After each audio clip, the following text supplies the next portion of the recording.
All right, guys, this next topic that we're gonna be talking about is gonna be the Topspin Push Dink.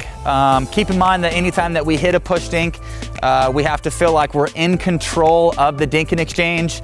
That means that the dink coming at you isn't pushing you off the court, isn't pulling you out of position, and usually it's probably coming off a lift. It's coming off a lift dink where it's bouncing up a little higher, you have some time, you can take a little step back. But hitting a push dink is necessary in select areas. Just keep in mind that when you use a push dink, it has to be very selective, meaning that you have to be in control of the exchange. So some of the technique nuggets that I think about as I'm adding topspin into my push dink. I think something that should be said here is that if you like hitting topspin drops from the baseline, then it would make sense that you utilize that same technique as you're hitting a dink. Why? Because your third shot drop technique is a modified dink essentially. So if you like using topspin with your drop, it would make sense that you utilize the same sort of philosophy or the same technique on your dink. But when I'm thinking about adding topspin, I guess when I'm thinking about adding spin, I'm thinking in terms of less is more. A little bit of spin goes a long ways. So as I'm using topspin, I'm not using my wrist. I'm not yanking this thing over. I'm more so just kind of kissing the outside edge of the ball, giving it a little soft tissue massage. But I think the phrase that a little bit of spin goes a long ways makes a lot of sense. Okay, we don't have to overcreate. We don't have to overdo it. Know that we are playing with a plastic ball that is very sensitive. So we're just looking to get a little bit of top spin. We're just looking to get a little bit of brush on the outside edge of the ball just to get the ball to go down a bit more. But if I were to put a clock on the ball here, 12, 3, 6, and 9, as I'm hitting a forehand push dink, I'm going to be catching the ball at 3 o'clock. Okay? Catching the ball at 3 o'clock. If I'm hitting a backhand topspin push, I'm going to be catching the ball at 9 o'clock. Also too, some of the technique with my arm, okay? If there was a rubber band or if there was a string attached to my wrist and it also attached to my shoulder and my hips, as I'm hitting this topspin push dink, all those units work together. So think about the organization or think about the unity of your mechanics kind of being like a math equation. Things have to be correct from start to finish. And in this situation or in this shot here, everything should be flowing together and all the big pieces are gonna work as a unit. Hey picklers, if you enjoyed this instructional video, do me a favor, make sure to like, subscribe, and turn those notifications on. Okay guys, first drill here for levels 2.5 and 3.0. We are working on a topspin push dink.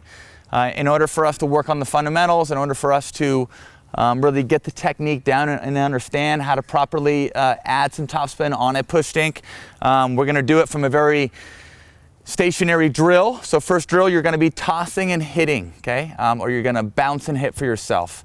Okay, so what's gonna happen here is that I have cones lined up. I have cones lined up in the pressurized zone.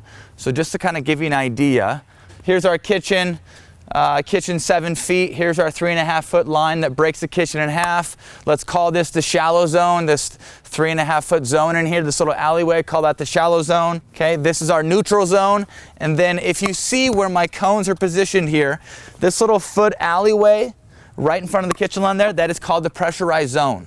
As I'm working on this first progression, as I'm working on this first drill, my job isn't to be aiming at the cones, more so I'm just looking to hit my topspin push dink in that pressurized zone. Okay, so aiming for depth and aiming for like a foot in front of the kitchen there. Also too, working on the correct technique. So I'm letting the ball sit on the apex. I'm letting the ball sit on the apex, and I am giving the back of the ball a little tiny kiss. I am just caressing the back of the ball, giving it a little soft tissue massage. Okay, I would call this overcreating. I would call this overcreating. Okay, know that less is a lot more. You don't have to put a lot into it. And know that as you're hitting a push dink here, I'm not aiming for pace. I'm more so aiming to put the ball in these uncomfortable spots that forces my opponent to either feel indecisive or forces them to feel pressure because I'm forcing them to deal with balls in these uncomfortable areas, okay? Again. I'm just kissing the back of the ball. If we were to pull out our clock again, as we're hitting this topspin push dink, I want you starting at 4 o'clock and then just finishing at 2. Starting at 4, finishing at 2, okay? Know that a little bit of spin goes a long ways. In that exercise, let's hit 5 to 10 and then let's switch sides. Okay guys, now we're gonna run it going the other way. So now I'm on the left side of the court. I am working on dropping and hitting topspin backhand push dinks, okay?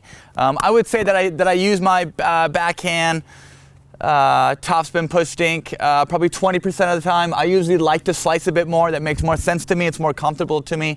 Why? Also is because when I'm at the baseline and I'm hitting third shot drops, I'd rather use my slice backhand drop. I feel like just with like the positioning of my wrist, I have better consistency.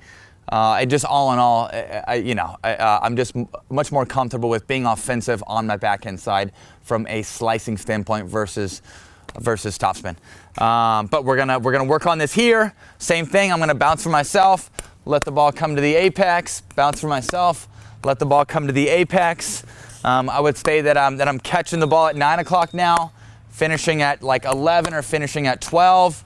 I'm just kind of kissing and going up the back of the ball. Okay, again. Okay, I'm just getting that little bit of roll going on. Know that topspin makes the ball go up and down. Okay, beautiful. Same thing. I'm not aiming for the cones. I'm more so just trying to find that pressurized foot zone right in front of the kitchen there. So now we're going to be using topspin in this drill setting.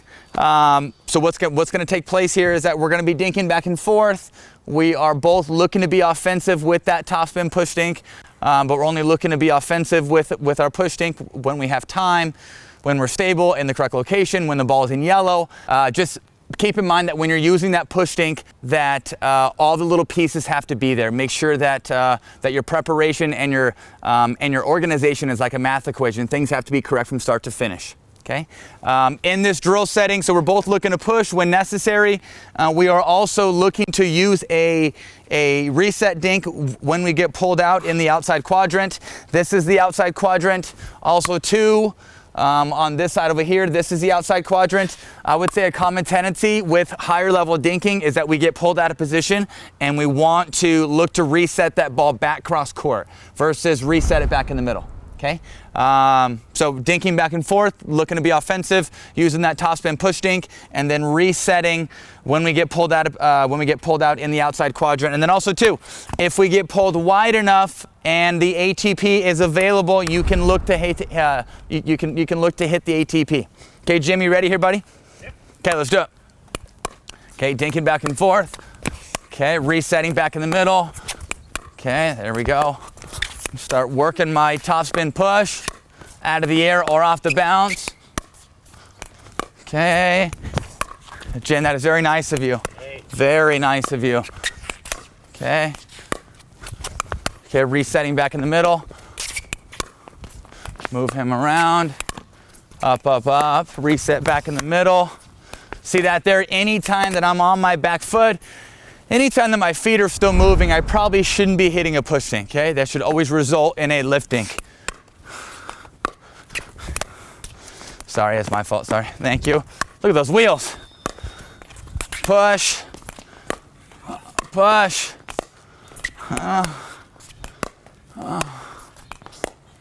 Okay.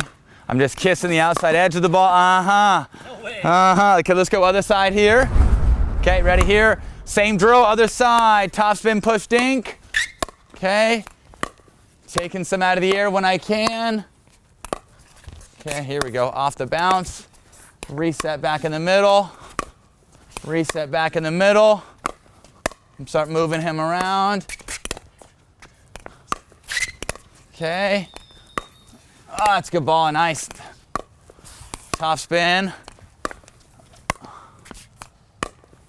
Topspin push. ATP. Hey. Don't take that away from me, man. God dang it. No, I'm kidding. Get out of here. It's an instinct. Shadow. Middle. Yeah. Forehand. Nice.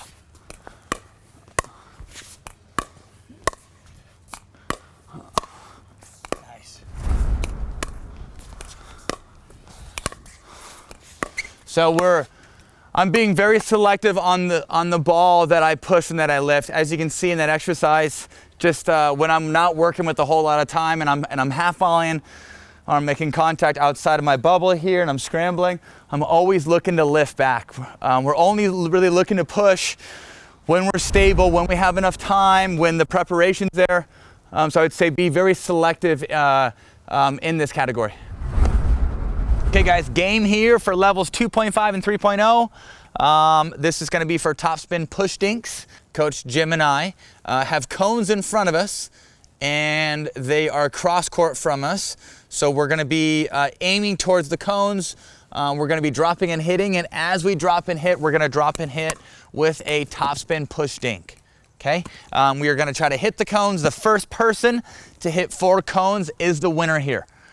Keep in mind that if you're doing this game at home with some friends, you can only grab 2 balls at once. Coach Jim here tried to grab 10 and put them in his pockets, and I said, no, no, no. As you're hitting a Topspin Push Dink, okay, make sure that you are caressing the back part of the ball. I would say that if the ball's a clock, you're probably making contact right at 4. Okay, ready here? I can only have 2 balls. Okay, drop and hit and go. I got 1, baby. Come on, Jim, get it together. He's got 1, okay. Just relax. All right, I got 1. I got 2. Okay, my second one's coming up right there. Okay. Oh, Like, okay. yeah, that was good. Okay, there's 3. All right, I'll be right behind you on that one. Oh, okay, I got 3. I got 2 left, and we'll call it done. Come on. No! That's what I said. Here we go. Just kiss. Okay. Oh. I bounced right over. There we go. Got it. Okay. So after we get our 4, you can go to 10, you can go to 15, whatever. Okay. Main thing is that you're stationary. You're working on your technique, and then also too, another big piece here is that the cones are positioned right in front of the kitchen line in that pressurized zone alleyway. Okay. So after we get to 4, or after one person wins, then we're gonna switch sides.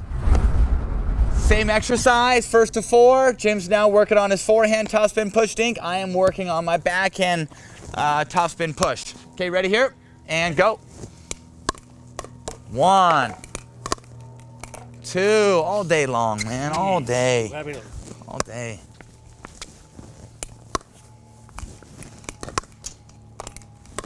3.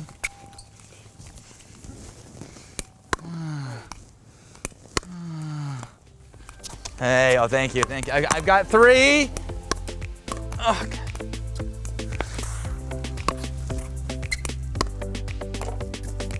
4, perfect, okay. Let's see it here. Oh, okay.